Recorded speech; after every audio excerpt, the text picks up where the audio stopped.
Hola, ¿qué tal? Realmente es una noche especial porque tener a un amigo aquí al costado, profesor, mentor, es realmente un placer enorme.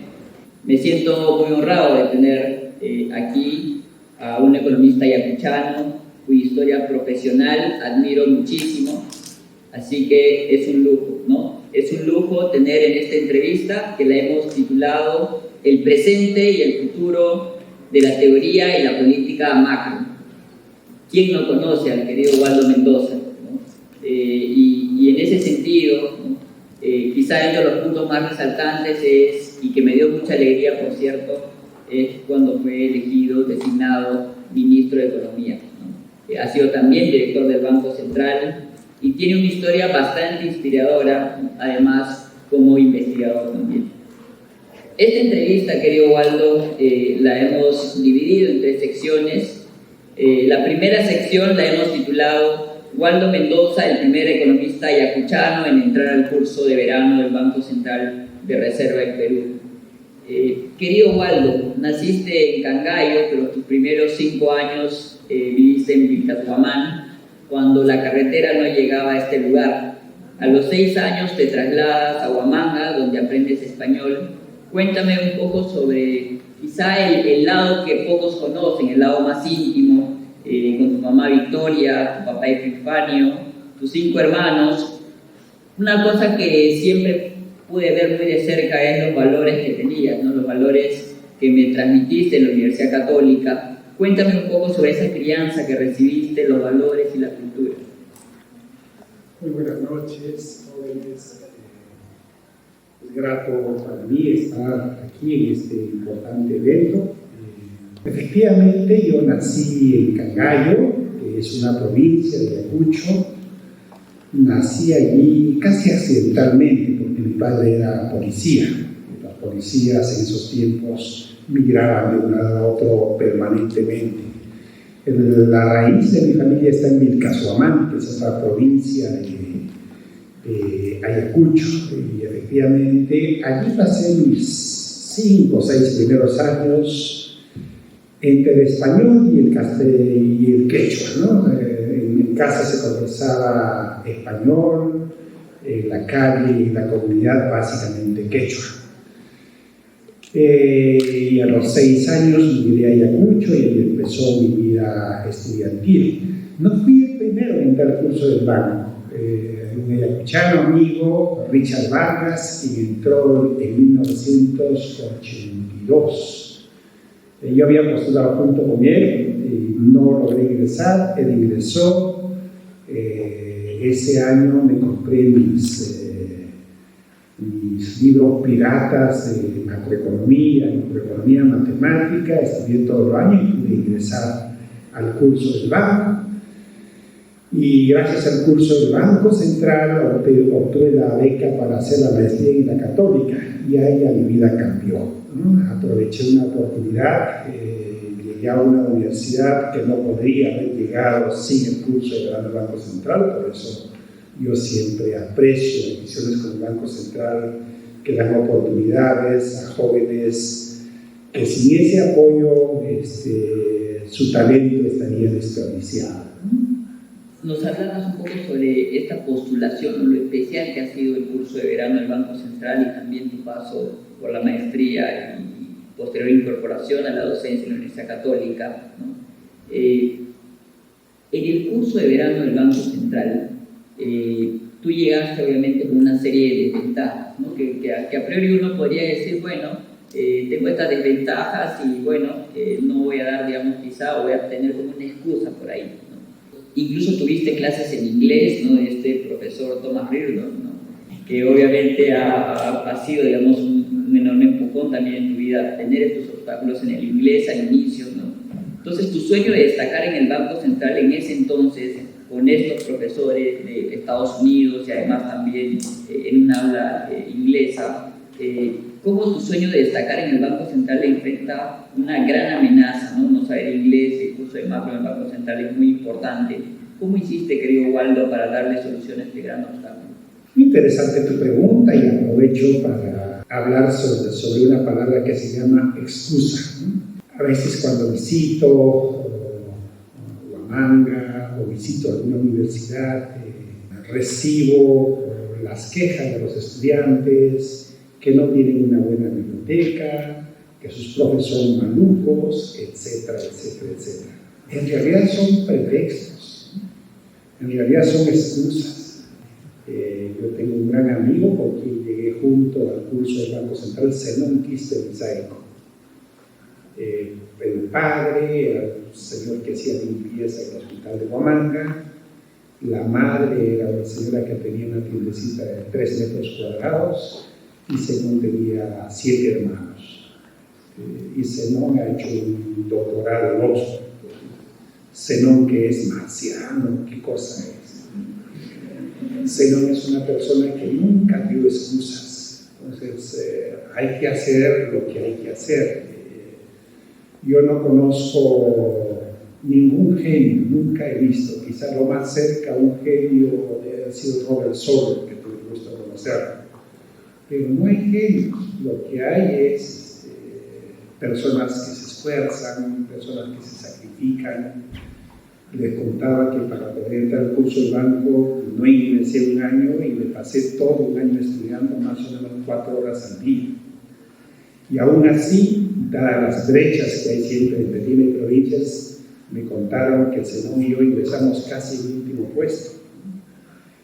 Y los primeros exámenes en micro, macro, eran 0,5, 0,7. Zenón y yo nunca habíamos hablado en la universidad. Y bueno, el empeño, algo de inteligencia tendríamos. Al final, no sé si saben, pero ahora en el curso de verano hay un curso previo para nivelar a los chicos que vienen de provincias. En esos tiempos no había eso, entonces a Zenón y a mí nos juntaron directamente con los chicos de la Pacífico, de la Católica,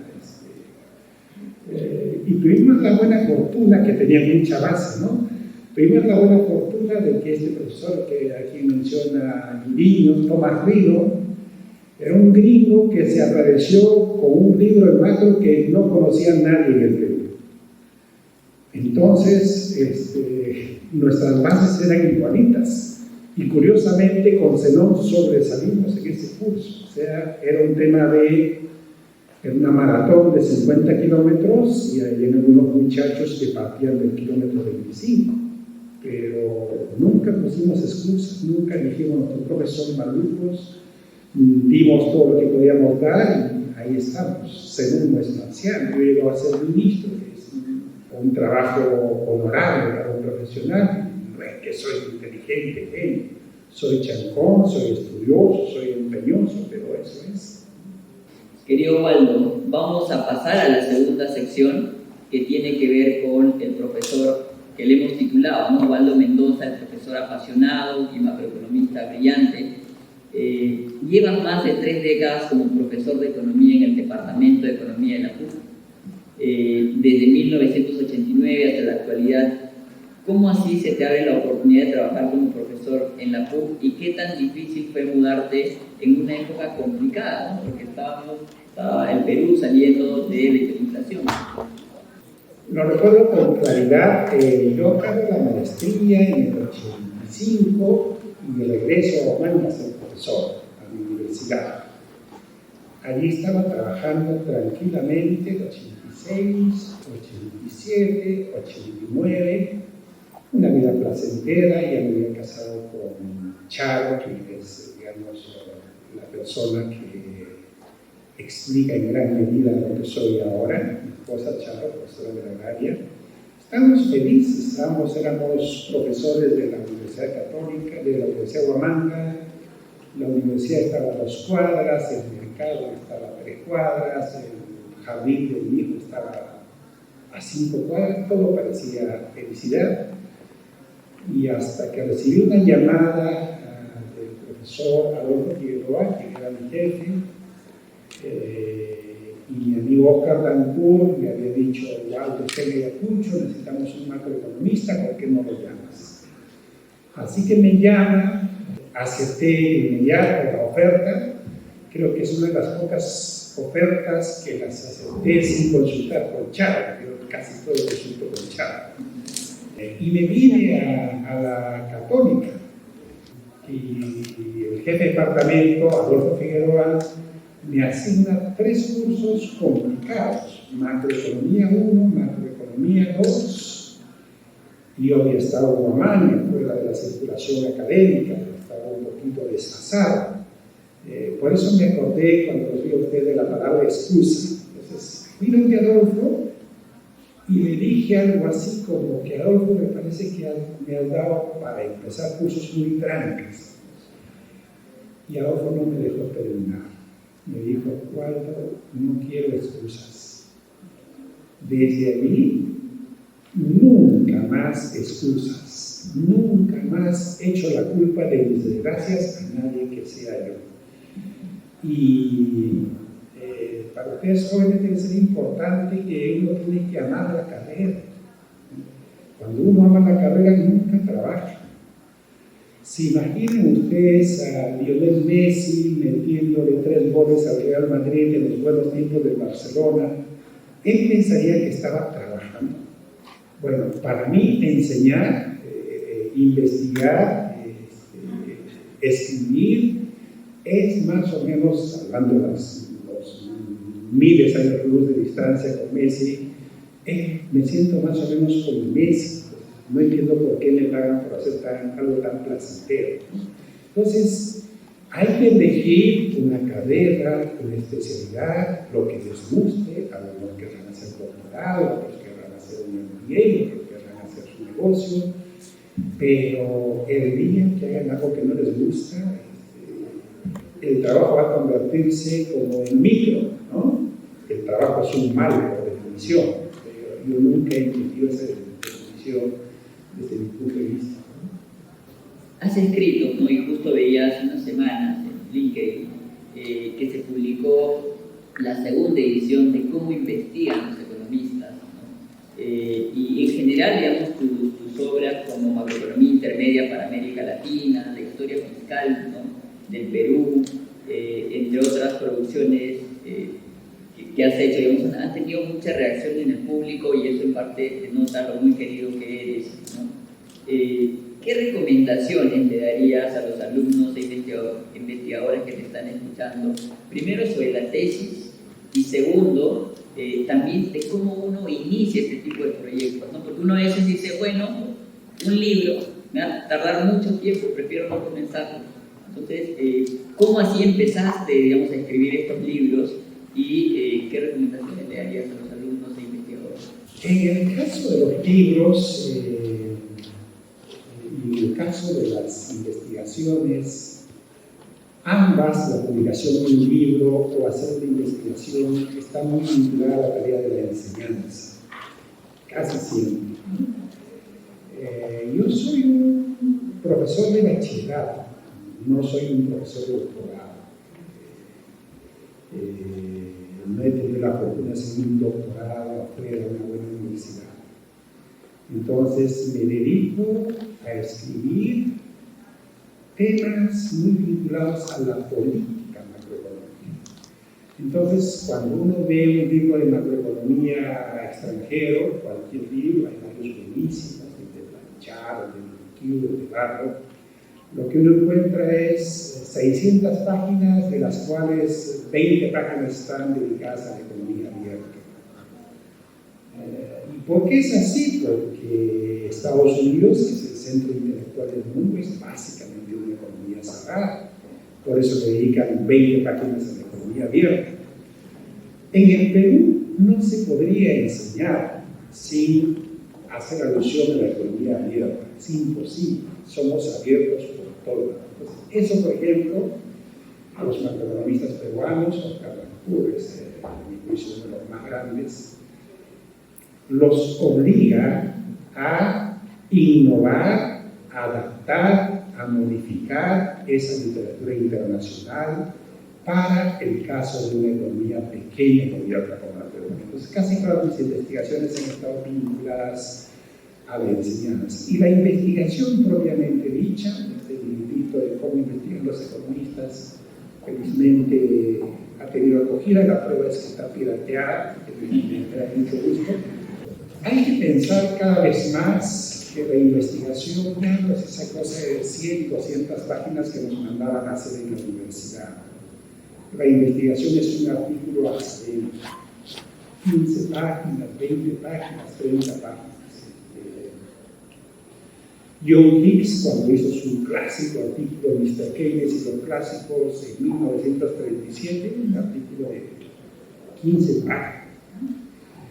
La tesis de doctorado de Paul Krugman, Crisis de balanza de pagos, tiene como 12 páginas. El artículo Lucas, crítica a la econometría, la forma de hacer políticas económicas, 30 páginas.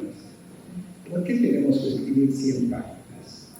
Entonces, cada vez más la investigación es un artículo académico y no hay tiempo para hablar sobre el hecho de que hay temas que son investigables y otros temas que no son investigables. Entonces, uno tiene que buscar un tema que le guste, que le satisfaga, pero que al mismo tiempo sea un tema investigable dentro de los protocolos que tiene la ciencia. Gracias, querido Waldo. Vamos a pasar a la tercera sección, cuyo título es Waldo Mendoza, el antes y después del ministro de Economía. Querido Waldo, el 18 de noviembre del 2020 seguramente es una fecha que difícilmente olvidarás, porque se da tu designación como ministro de Economía y Finanzas de Perú.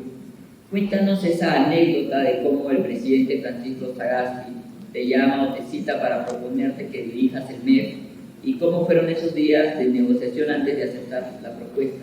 En realidad, no demoré en negociar. Conocía a don Francisco, sabía de su caballerosidad, así que al segundo le dije que sí.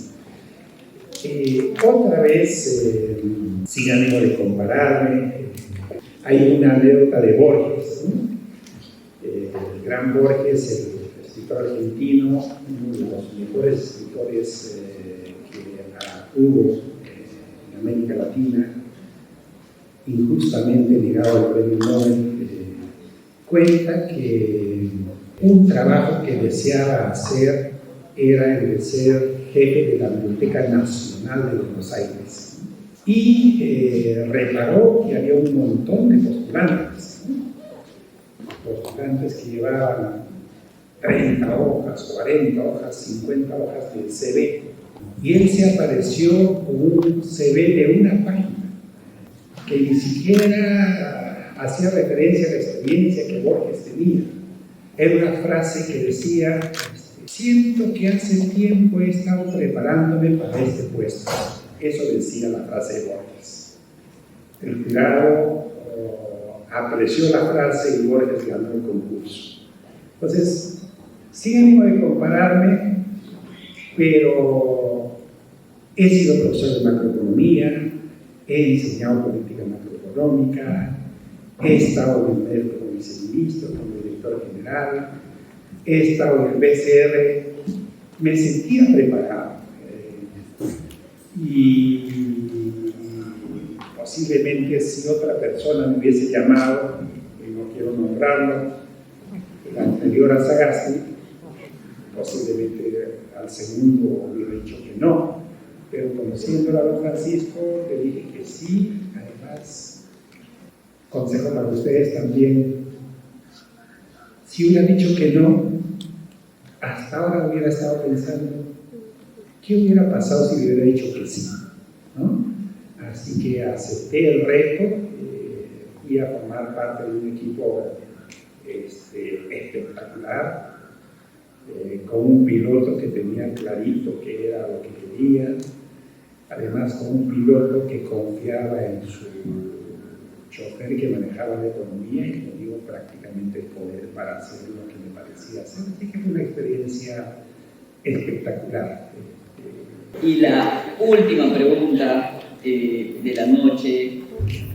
En INFOX hemos entrevistado también al exministro de Hacienda de Chile, a Andrés Velasco.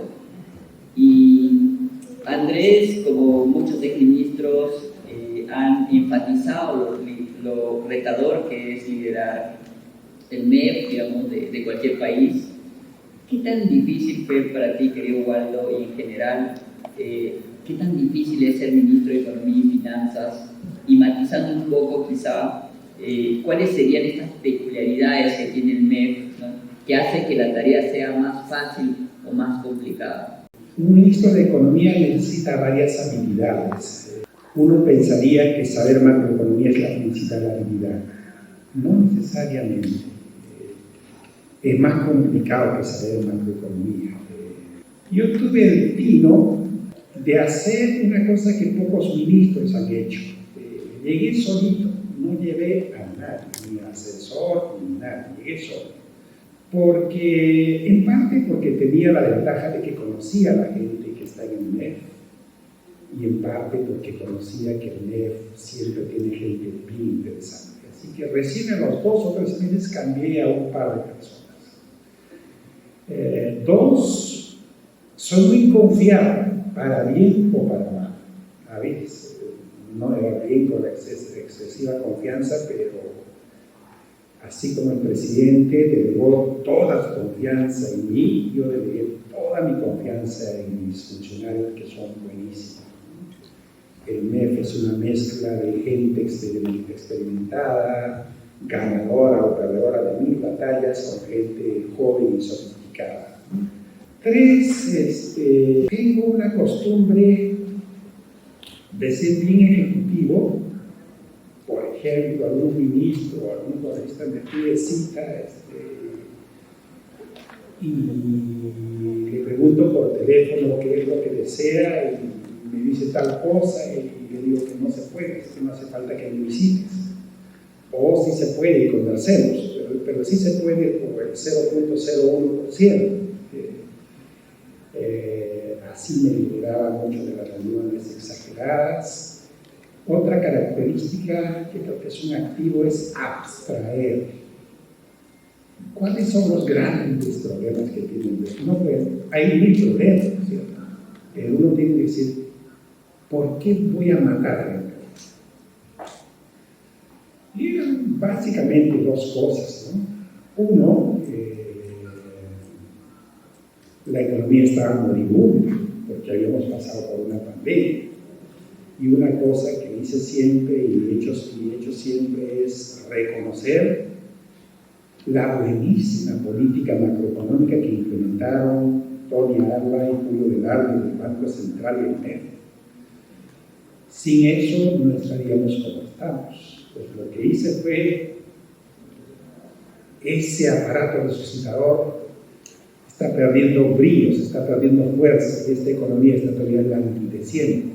Así que a reprogramar esos programas, a amplificarlos, a fortalecerlos. Y 2, la bendita vacuna. Están viendo ahora, no podemos comprar 1 kilo de fertilizantes. Deben entender entonces cuán complicado es comprar una vacuna. Eso requiere de un trabajo intersectorial. Parece no corresponder al MEF, pero el MEF no puede faltar. En el MEF, el trabajo del ministro, una partecita es mover gente, gasto público casi imposible, es una partecita. La parte más importante, más compleja es el trabajo transversal con tus colegas ministros, con el presidente del Consejo de Ministros. Porque si no haces eso, se te meten directores o presidentes a Petroperú, por ejemplo, que estuvieron a punto de quebrar a Petroperú. Eso es una responsabilidad en parte del ministro de Economía, porque entre el ministro de Economía y el ministro de Energía y Minas ponen a esos directores. ¿Cómo un puesto a ese anónimo como presidente? Entonces, el trabajo del ministro de Economía es bastante transversal. Hay que persuadir, a veces hay que gritar un poquito, hay que convencer, porque para bien o para mal, es el ministerio con gente más capacitada, más experimentada. Los directores que regresan bien en el día duran 15 años, 20 años. Entonces, no hay eso, no hay un estado. Al final, parece que lo hicimos más o menos bien, pero con esas dosis, ¿no?, de confianza en tu democracia, de ver tu agenda principal, no los huesitos, no las ramitas, sino aquello que se consideraba fundamental, que era la economía y la salud. Y evidentemente todo eso no se podía haber hecho con el grupo humano que logramos conformar en ese ejecutivo. La gente brillante con la que se podía discutir, pero llegar a grandes acuerdos que realmente llevaron a un buen puerto al país. Muchas gracias, querido Waldo, por el tiempo que nos has regalado. Creo que en este tiempo de la entrevista hemos aprendido muchísimo. Te agradezco la gentileza que has tenido de visitarnos aquí en la Universidad Nacional Mayor de San Marcos, en el marco del Congreso Regional de Estudiantes de Economía. Y también desde INFOX estamos enormemente agradecidos con tu persona por la amabilidad